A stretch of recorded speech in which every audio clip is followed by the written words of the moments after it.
Lahir di tengah-tengah keluarga Kristen, bahkan orang tua saya ini pendeta ya, GPDI di Jawa Tengah.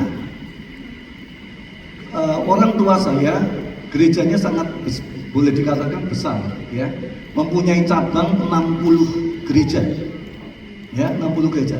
Saya tahu sebagai anak pendeta itu saya tahu harus menjaga image nama orang tua, saya tahu. Tapi saya jujur, saya tuh nggak pernah melakukan firman. Karena saya tahu Bapak saya itu pendeta, saya pemain musik, saya ikut paduan suara, saya ikut vokal grup, ikut penginjilan, kalau papi saya ikut. Tapi begitu ibadah selesai, yang saya lakukan itu keinginan daging saya sendiri. Ya, ini saya ingin sharing dengan anak-anak muda. Kadang-kadang kita tuh anak muda seneng melayani, ya seneng ya. Mungkin karena hobi. Ya seneng-seneng aja main gitu. Main musik, nyanyi.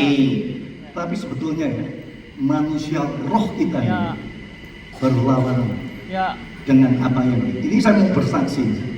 Satu saat saudara, saya tahun umur 25 tahun sekitar 84.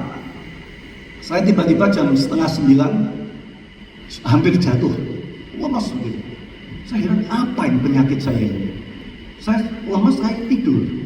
Jam 1 dini hari saya terbangun. Waktu saya bangun mau ke kamar kecil, geblak, orang Jawa bilang geblak, jatuh. Wih, apa yang terjadi? Bangun untuk kedua kali, jatuh lagi. Untuk yang ketiga kali saya bangun, saya sudah nggak sadar. Dan anehnya ini pengalaman spiritual saya ya, nggak bisa di semua ya, di general ya. Saya melihat saya keluar dari tubuh saya sendiri. Saya bisa lihat itu di tubuh saya itu keluar, terbang. Entah kemana, suasananya gelap, suasananya berkabut. Lalu saya berdiri di atas tembok yang begitu tinggi, gelap, dingin. Terus ada suara yang berteriak, terjunlah kamu ke bawah. Wah, saya ngeri juga, nggak berani saya terjun. Saya jalan lagi, pas itu tembok hanya 2 kaki ini pas. Terjun sampai mentok, saya nggak bisa balik. Kembali suara itu berkata, terjun kamu ke bawah. Dan saya lihat itu seperti disedot. Saya untung, saya dengar doa mami saya. Doa mami saya berkata gini, sebut Yesus, sebut Yesus. Roh kematian aku usir, aku patahkan dalam nama Yesus. Itu saya dengar. Di daerah yang mana itu saya nggak ngerti, yang gelap itu. Doa seorang ibu itu didengar. Makanya ada lagu, di doa ibuku namaku disebut, di doa ibuku dengar ada namaku disebut. Saya kalau dengar bisa kayak nangis. Terus saya dengar itu kami saya Yesus. Terus saya berteriak Yesus. Ada kekuatan yang membalikkan saya 180 derajat. Balik. Saya lihat setitik terang kecil kayak lampunya. Terus saya kata, Yesus tolong saya. Terang itu semakin gede. Yesus tolong saya semakin besar. Sampai Yesus tolong kayak sinar seperti matahari. Biar saya sadar. Saya di tempat tidur begini dikelilingi oleh seluruh keluarga. Dia berkata, kamu sudah tidak bernafas 15 menit. Waktu saya bangun, mungkin itu ya di dalam dunia kedokteran mati suri mungkin ya, yang disebut mati suri ya. Tapi ini pengalaman spiritual ya, saya nggak ngerti ya. Terus saya ngomong sama keluarga, sudah keluar. Saya sudah sehat. Semua keluarga saya suruh keluar, saya tidur sendiri. Jam 6 pagi kita bangun, sudah namanya orang Kristen lah. Terima kasih Tuhan sudah bangun, haleluya. Gitu, mau lompat dari tempat tidur, berhenti saja. Baru pertama kali itu saya mendengar suara Tuhan.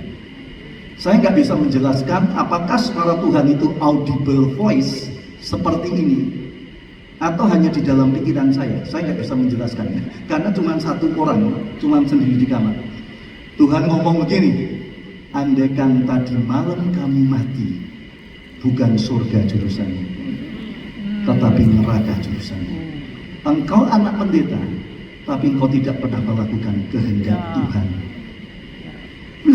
Berhenti. 1 tahun kemudian saya mengambil keputusan untuk masuk sekolah Alkitab. Jadi di situ saya tadi katakan banyak orang itu senang melayani, tapi sebetulnya dia tidak berjumpa secara pribadi dia. Senang melayani pekerjaan Tuhan, tapi tidak melayani Tuhan secara pribadi. Ya, dan anak-anak muda, memang dari mahasiswa yang ada di Amerika, saya yakin ya, anak-anak muda ini akan dipakai Tuhan secara luar biasa kalau hidupnya memang berjumpa secara pribadi dengan Tuhan. Saya percaya. Gereja, semakin gereja itu tua, harusnya gereja itu semakin muda. Ya, artinya gini, kayak saya di sini sudah 28 tahun. Kalau saya mempertahankan terus 28 tahun, terus model saya, gereja kita akan menjadi gereja lansia. Nanti akan seumur saya semua itu. Gayanya bicara, gayanya ngomong, gayanya guyon begitu. Ya itu umur lansia. Tapi gereja kalau mau bertahan, gereja semakin tua harus semakin muda. Itu sebabnya tadi dikatakan kita harus berani melepaskan tongkat estafet. Kita harus berani melakukan. Kita dengar ya cerita tentang Daud dan Saul. Itu kan ada nyanyian, kalau Daud mengalahkan berpuluh-puluh ribu, kalau Saul beribu-ribu. Iya, Daud berlaksa-laksa berpuluh-puluh ribu. Berlaksa dan 1000 gitu. Jadi kalau kita lihat itu 1:10 saudara. Jadi anak muda itu punya potensi yang besar. 1:10 dari generasi atasnya. Itu kan Saul itu kan mertuanya, bapak mertua. Itu kalau kita lihat 1:10. Tadi sebut ya Daniel, Syadrak, Meshach, Abednego. Pada waktu dia tidak, saya istilah bahasa kamu ya, mengkamirkan kekudusannya yang totally memang kafir benar. Jadi dia nggak mau, dia makanya makan sayuran. Lalu dikatakan raja kalau minta pendapatnya mereka itu dikatakan 10 kali lipat.